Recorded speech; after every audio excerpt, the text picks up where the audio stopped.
Este contenido es una producción de Morgat Foundation. Suscríbete, síguenos y encuéntranos en todas nuestras redes sociales. La expiación de Jesucristo proporciona el rescate definitivo de las pruebas que afrontamos en esta vida. El presidente Russell M. Nelson me asignó dedicar el templo de Casper, Wyoming, a finales del año pasado. Fue una experiencia profunda, emotiva y espiritual.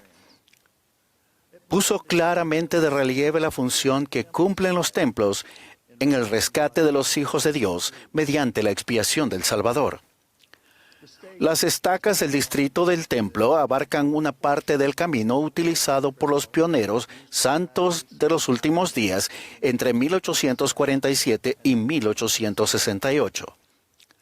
Al prepararme para la dedicación del templo, volví a leer parte de la historia del camino que se extendía junto al río Platte, cerca de Casper, y continuaba hasta Salt Lake City.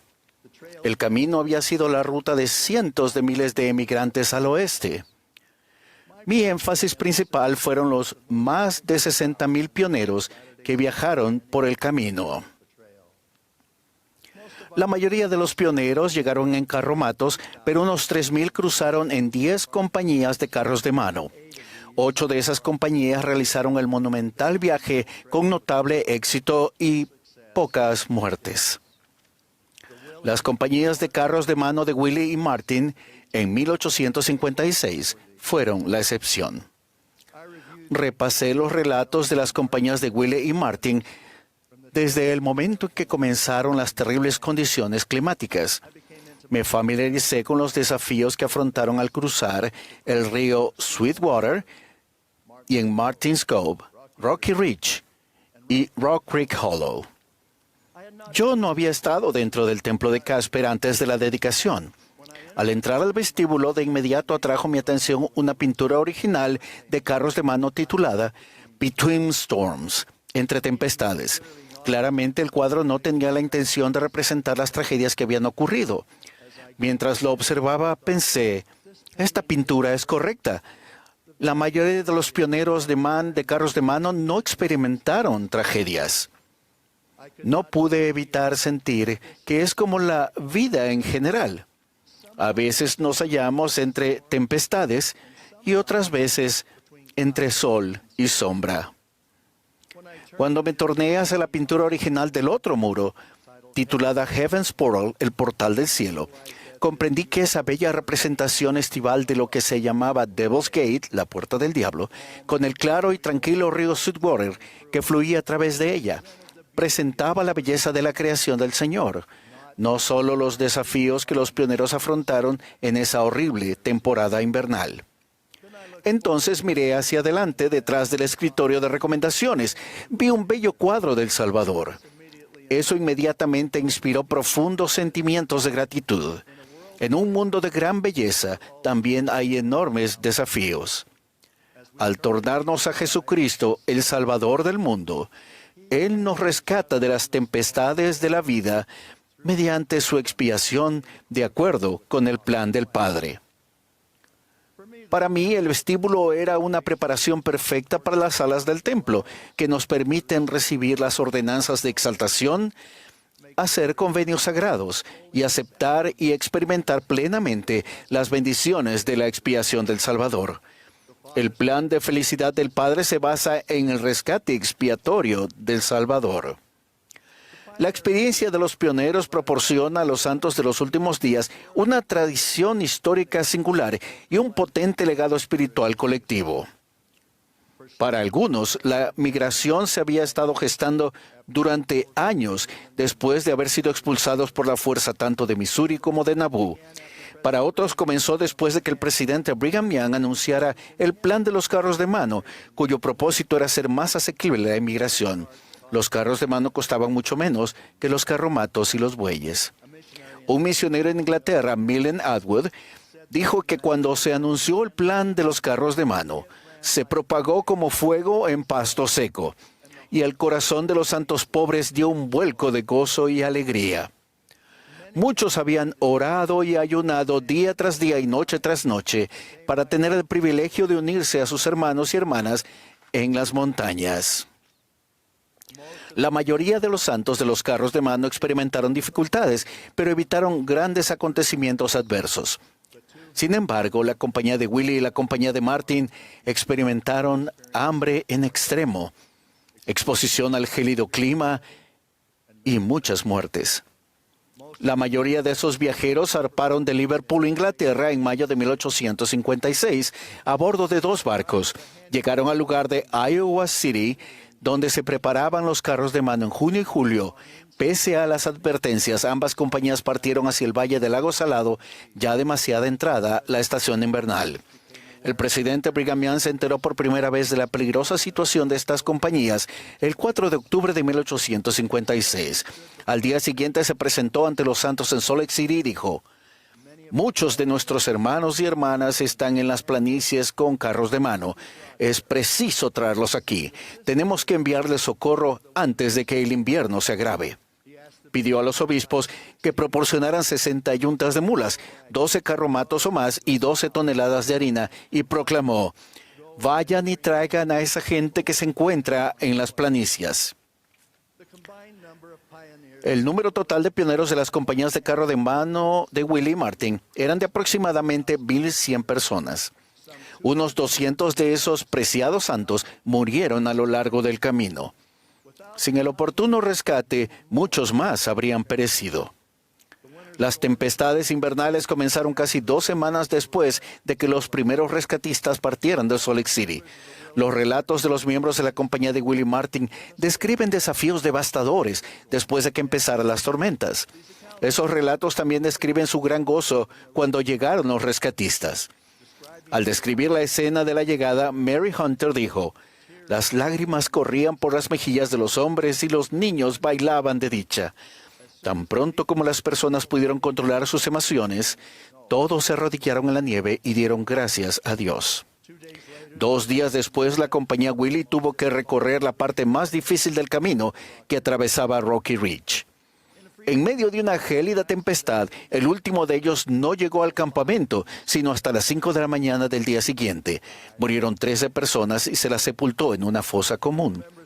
El 7 de noviembre, la compañía Willie se acercaba al Valle del Lago Salado, pero aún esa mañana hubo 3 fallecimientos.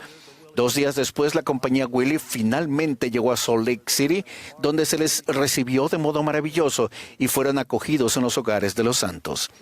El mismo día, la compañía Martin aún estaba en el camino a 523 kilómetros y seguían sufriendo el frío y la comida en mal estado.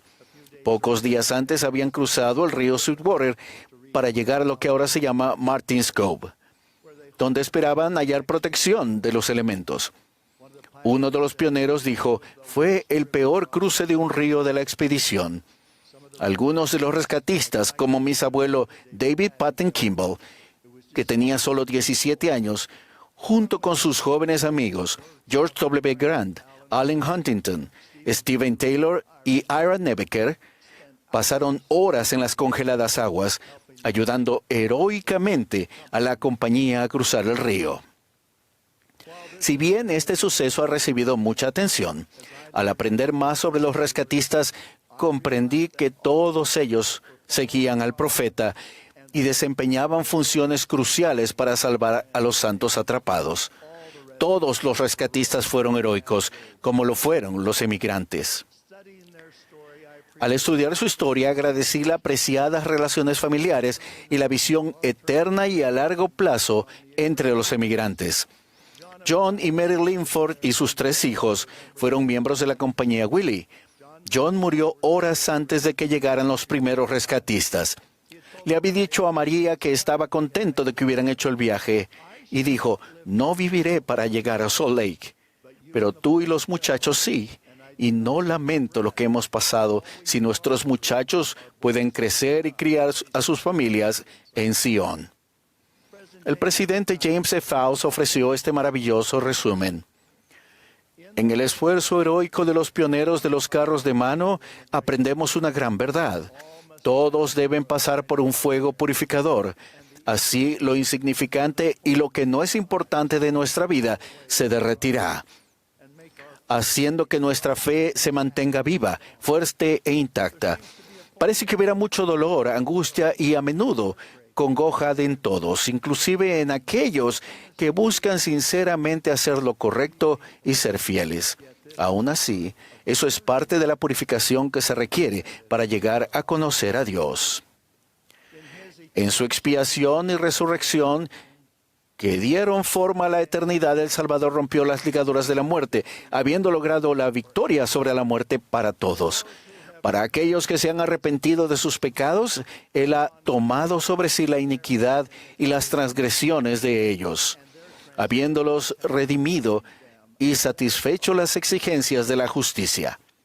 Sin la expiación, no podemos salvarnos a nosotros mismos del pecado ni de la muerte.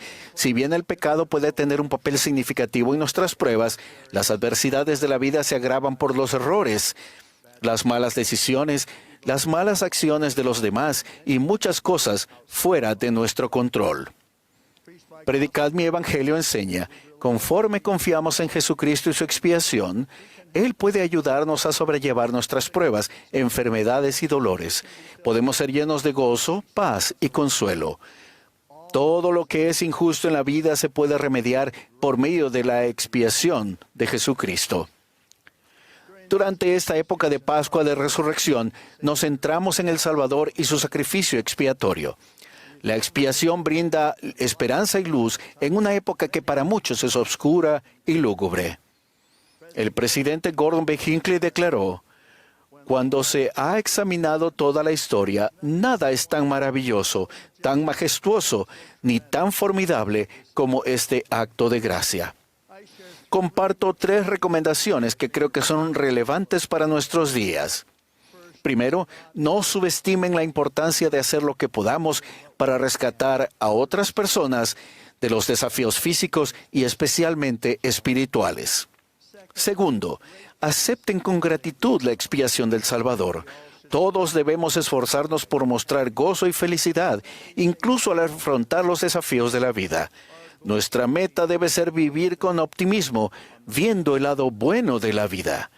He observado a mi preciada compañera Mary hacer eso durante toda su vida. He apreciado su actitud animada y edificante, aun mientras hemos afrontado problemas a lo largo de los años. Mi tercer consejo es que aparten tiempo de manera constante para contemplar con fe la expiación del Salvador. Hay muchas maneras de hacer eso en nuestra observancia religiosa personal. Sin embargo, asistir a la reunión sacramental y tomar la Santa Cena es significativo. Es igual de importante asistir al templo con regularidad, donde sea posible. El templo brinda un recordatorio de la expiación del Salvador y de lo que ésta vence. Y lo que es aún más importante, la asistencia al templo nos permite proporcionar el rescate espiritual a nuestros seres queridos fallecidos y antepasados más distantes. El presidente Russell M. Nelson en la última conferencia recalcó este principio y agregó: las bendiciones del templo ayudan a preparar a un pueblo que ayudará a preparar al mundo para la segunda venida del Salvador. Nunca debemos olvidar los sacrificios y ejemplos de las generaciones anteriores, pero nuestra alabanza, agradecimiento y adoración deben centrarse en el Salvador del mundo y su sacrificio expiatorio.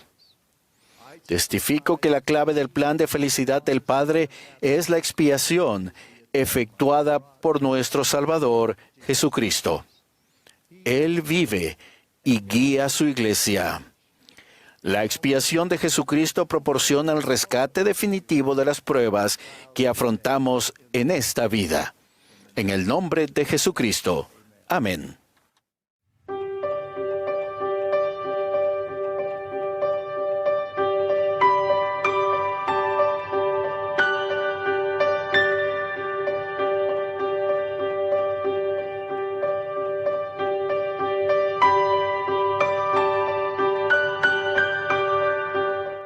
Este contenido es una producción de More God Foundation.